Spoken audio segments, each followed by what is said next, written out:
Oshqozon osti bezi, o't, jigar, taloqqa muammosi bor bo'lib, tabiiy yo'l bilan davolanishni o'ziga ma'qul ko'rgan birodarlarimizga giyohlardan zo'r tavsiya beraman va yechim sifatida ana shu damlamalarni tayyorlashni o'rgataman. Unda boshladik. Besmertnik, arpa badyon, sachratqi bu o'simliklar oshqozonda ovqat kech hazm bo'lishi, qorin dam bo'lishi hamda zarda qaynash, pankreatitni davolashda hamda uning sabablarini bartaraf etishda juda ham qo'l keladi. Jigar, taloq, o't, oshqozon osti bezi, oshqozon, 12 barmoq bularning ishlash jarayoni bitta tizimda bo'lganligi sababli bular o'zaro bir-biri bilan zanjir. Mana shularni ham birma-bir deymizmi, qadamma-qadam davolab keladigan giyoh mana shu azizlar. Masalan, taloq organizmning qabristoni desak ham bo'ladi. Sababi eski qon hujayralari kelib, o'z faoliyatini mana shu taloqqa kelib yakunlaydi. Hamda taloq immun tizimiga muhim aloqasi bor. Ana shu taloqni ham holatini yaxshilaydigan giyoh mana shu azizlar. Keyingisi jigar, tanamizning ichki asosiy a'zosi bo'lib, bunday olganda filtr. Ana shu jigarni ham sog'lomlashtiradigan giyoh mana shu azizlar. Besmertnik, arpa badyon, sachratqi.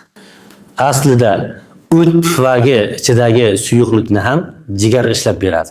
Ana shu o't pufagi ichidagi suyuqlik quyuqlashgan bo'lsa, o't pufagini devorlari qalinlashgan bo'lsa, hamda tomish muvozanati buzilgan bo'lsa, ana shularni ham davolaydigan giyoh mana shu giyohlar azizlar.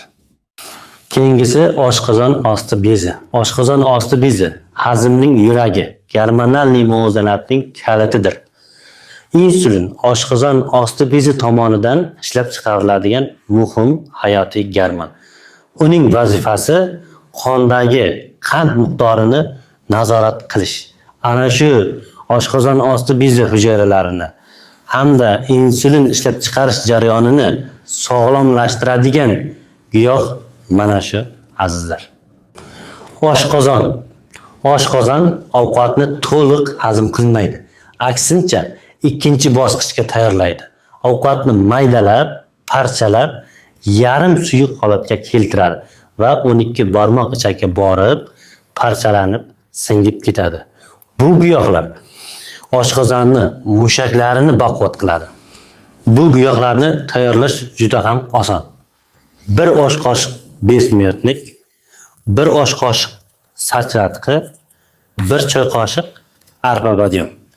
Choynak yoki termosga 600 ml qaynoq suvga solib damlab qo'yamiz.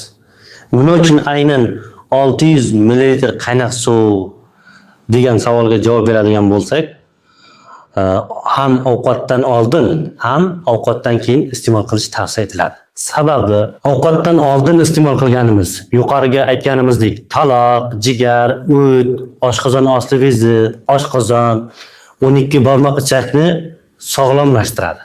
Keyin iste'mol qilganimiz ovqatni oshqozonda ko'p qoldirmasdan, oshqozon osti beziga zo'riqish bermasdan yengil hazm bo'lib ketishini ta'minlaydi. Shuning uchun ham ovqatdan oldin, ham ovqatdan keyin iste'mol qilinadi.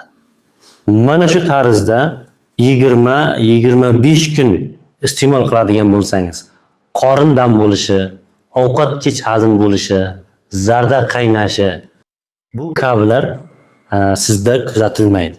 Hamda eng muhimi, qandli diabetni oldini olgan bo'lasiz. Undan tashqari, pankreatit degan tashxisga asos qoldirmaysiz.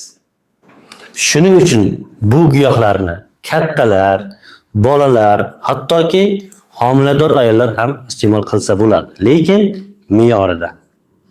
Bizni kuzatishda davom eting. Sizlar bilan tabib Iskandar Saidov. Keyingi videomiz buyrak salomatligi va undagi tosh tuzlarni erituvchi giyohlar haqida bo'ladi.